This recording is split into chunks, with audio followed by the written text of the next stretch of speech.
The rejection. Victoria Chen stared at the email on her laptop screen, reading the same devastating words for the 5th time. We've decided to move forward with Thomas Bradley for the senior marketing manager position. Her hands trembled as she closed the laptop with more force than necessary. The coffee shop around her buzzed with Friday afternoon energy, but all she could hear was the sound of her dreams crashing. 24 years old, top of her class at business school, 3 years of perfect performance reviews, and still, she wasn't enough. Victoria gathered her things and walked out into the busy streets of downtown Chicago. The autumn wind cut through her blazer like a reminder of how exposed she felt. An hour later, she sat in James Parker's corner office, trying to keep her composure. Her boss leaned back in his leather chair, fingers steepled, studying her with calculating eyes. "I know you're disappointed about the promotion," James said, his voice carrying false sympathy. "But you have to understand, Victoria. Thomas brings something to the table that you simply don't have yet." "Which is what exactly?" Victoria asked, fighting to keep her voice steady. James paused, choosing his words carefully. "Experience. Life experience. Our clients are sophisticated people who've lived in the world. They need someone who can relate to their level of maturity and understanding." Victoria felt the heat rise in her cheeks. "Are you saying I'm not mature enough?" "I'm saying you're young, sheltered. You've gone from college straight into work. You've never really lived." James leaned forward slightly. "Our biggest client specifically requested someone with more worldly experience, someone who understands the complexities of adult relationships and business dynamics." The implication hung in the air like smoke. Victoria knew exactly what he meant, even if he wouldn't say it directly. "You're talking about my personal life," she said quietly. "Talking about the complete package," James replied. "Look, take the weekend. Think about how you want to present yourself moving forward. There will be other opportunities, but only if you're willing to grow beyond your current limitations." Victoria's apartment felt smaller than usual that night. She paced between her kitchen and living room, James's words echoing in her mind. The unfairness of it all made her chest tight with rage and frustration. She thought about her life, always choosing the safe path, the responsible choice. While her college friends were dating and exploring, Victoria had focused on her studies. While her coworkers went out for drinks and weekend adventures, she worked late and prepared presentations. Now she realized that her carefully constructed life had become a cage. Her phone buzzed with a text from Damian Cross. "Haven't heard from you all week? Everything okay?" Victoria stared at his name on her screen. Damian had been her best friend since they were kids, growing up in the same neighborhood before his tech company exploded and made him one of the youngest billionaires in the country. Despite his success, he had never changed toward her, never made her feel less than equal. She typed and deleted several responses before finally settling on, "Can I come over tonight? Need to talk?" His reply came instantly. "Always. I'll be home by 8. The request. Damian's penthouse occupied the top 2 floors of a sleek glass tower overlooking Lake Michigan. Victoria had been there many times, but tonight it felt different. Tonight she was coming with a request that could change everything between them. The elevator opened directly into his living space, where floor 2 ceiling windows showcased the city lights below. Damian was waiting for her, still in his work clothes, but with his tie loosened and sleeves rolled up. At 28, he had grown into his height and broad shoulders. His dark hair slightly tousled from running his hands through it during long meetings. "You look like you've had the day from hell," he said, wrapping her in one of his familiar bear hugs. Victoria breathed in his scent, expensive cologne mixed with something uniquely him. She had always felt safe in his arms, but tonight there was an electric undercurrent she had never allowed herself to acknowledge. "It's worse than hell," she mumbled against his chest. He guided her to the couch, poured 2 glasses of wine, and listened without interruption as she told him everything. About the promotion, about James's implications, about feeling trapped by her own choices. "He's a complete ass," Damian said when she finished. "Probably breaking several employment laws too, maybe, but he's not wrong." Victoria took a sip of wine. "I am inexperienced. I have lived a sheltered life. I've never taken risks or pushed boundaries." "There's nothing wrong with being careful, Vic, isn't there?" She turned to face him fully. "Look at you. You took massive risks with your company, with investments, with everything. You lived boldly, and it paid off. Meanwhile, I've been playing it safe and getting nowhere. Damian studied her face, noting the determination mixed with vulnerability. In her brown eyes, "What are you saying?" Victoria set down her wineglass and took a shaky breath. This was the moment that could ruin everything or set her free. "I'm saying I'm tired of being safe. I'm tired of missing out on experiences because I'm afraid.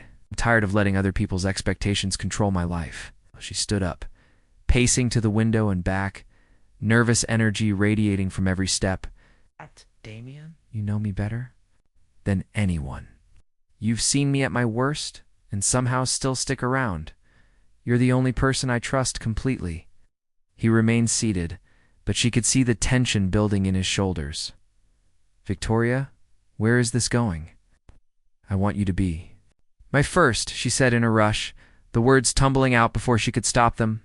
"I want to be with someone who cares about me, someone I choose, not some random person I meet at a bar or through a dating app." The silence that followed was deafening.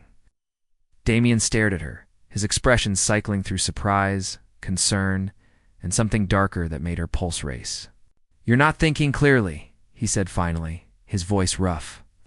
"You're hurt and angry, and you're trying to solve a problem by giving away something precious." "It's not precious if I'm the one choosing what to do with it," Victoria shot back. "And I'm not asking you to solve my problems. I'm asking you to help me take control of my own life." The confession. Damian stood up abruptly, running his hands through his hair. He walked to the window, staring out at the city below as if it held answers. "Do you have any idea what you're asking me?" His voice was strained. "You're my best friend, Vic. I've watched you grow up, supported your dreams, and been there through every heartbreak and triumph. And now you want me to risk all of that for one night?" Victoria felt her cheeks burn with embarrassment and rejection. "I thought you cared about me." "I do care about you," he said, turning back to face her. "More than you know. It's exactly why this is so complicated." "What do you mean?" Damian looked at her for a long moment, something raw and honest flickering in his eyes. "I mean that wanting you isn't the problem, Victoria. The problem is that I've wanted you for years, and I've spent all that time convincing myself that our friendship was more important than acting on it." Victoria felt her breath catch. "You've wanted me?" "God, yes," he said quietly, "but not like this. It's not when you're trying to prove something or change who you are for people who don't deserve you. Then when?" she whispered, stepping closer. "To him, when you want me, because you can't imagine being with anyone else. Not because you're trying to check an experience off a list." They stood inches apart now, the air between them charged with years of unspoken tension.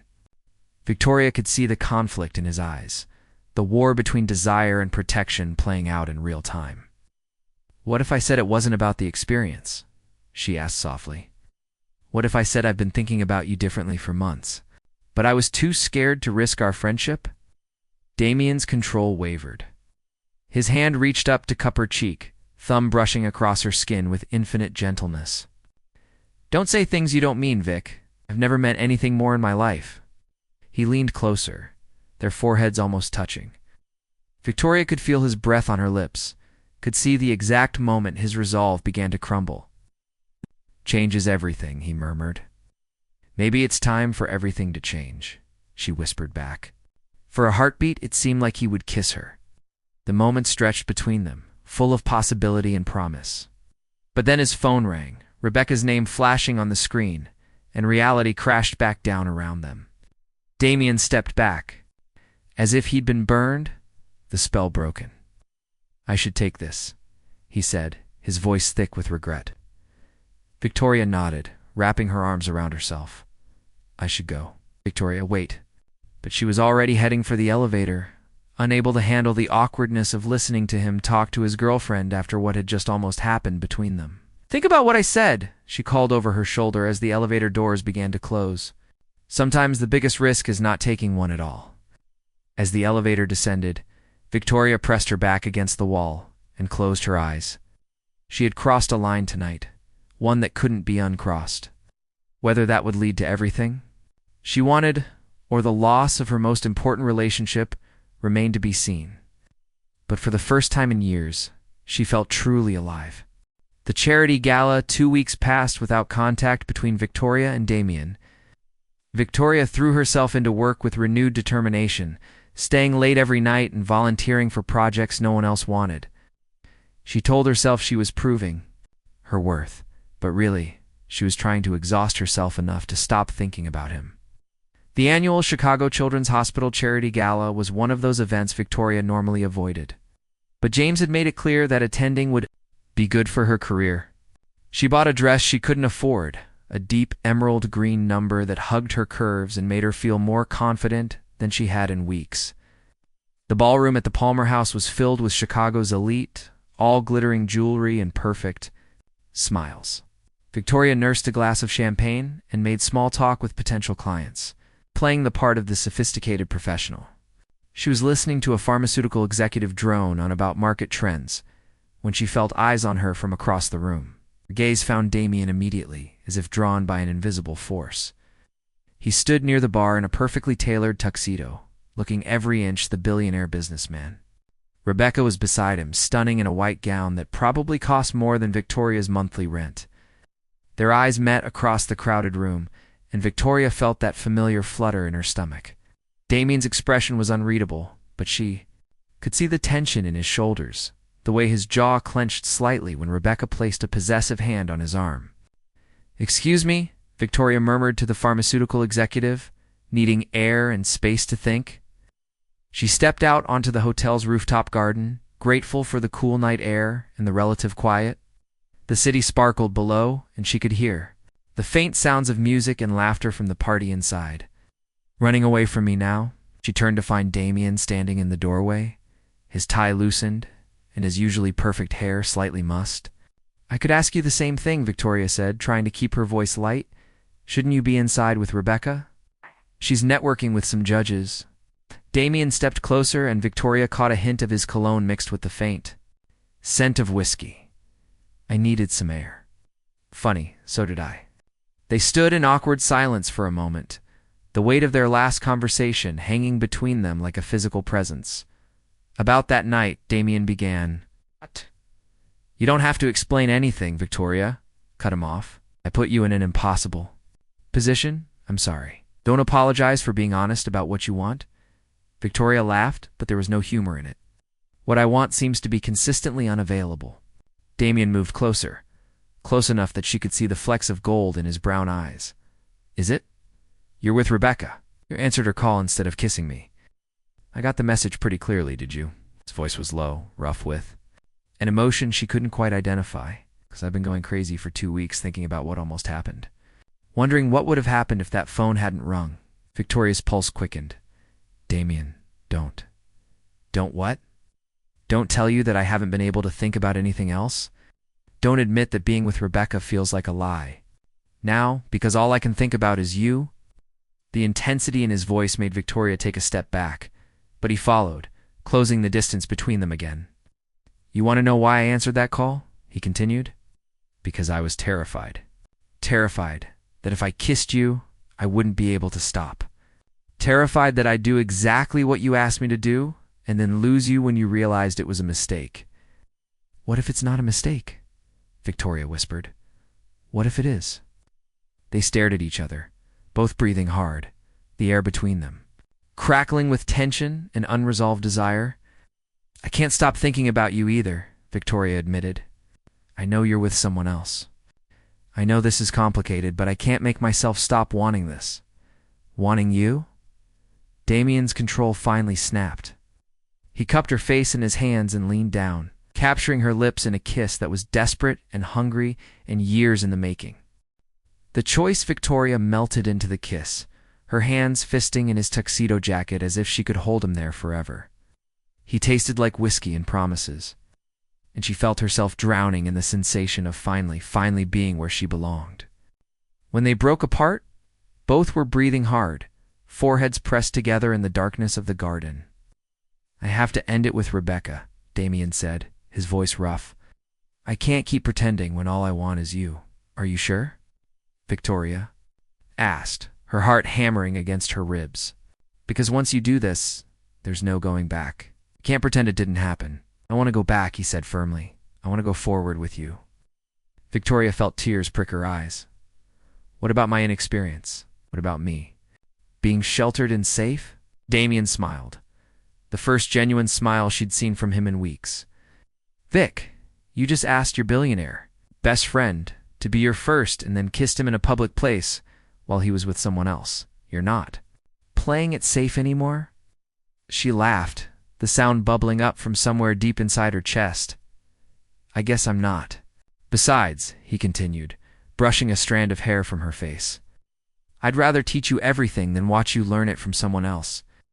3 months later, Victoria sat in James Parker's office again, but this time the dynamic was completely different. She had just been offered the senior marketing manager position after Thomas. Bradley had been caught embezzling from client accounts. I have to admit, James said, looking distinctly uncomfortable, your performance these past few months has been exceptional. The Morrison account specifically requested to work with you again. Victoria smiled, thinking of the confidence she'd gained not just from her relationship with Damian, but from finally taking control of her own life. Thank you, James. I accept the position. As she left his office, she pulled out her phone and called Damian. How did it go? He asked immediately. I got the promotion, she said, unable to keep the joy out of her voice. That's my girl, he said, and she could hear the pride in his voice. Dinner tonight to celebrate? Actually, Victoria said, stepping out into the Chicago afternoon, I was thinking we could stay in. I have some ideas about how to celebrate. Damian's laugh was warm and full of promise. I love the way you think, Ms. Chen. Victoria smiled as she hailed a taxi, thinking about how much her life had changed since that devastating email 3 months ago. She had asked for one night, for an experience to check off her list. Instead, she had found something infinitely more valuable. She had found herself. In doing so, she had found love. As the taxi pulled away from the curb, Victoria caught her reflection in the window. The woman staring back at her was confident, radiant, and completely unafraid of what the future might hold. She was finally living her life instead of just surviving it. The end.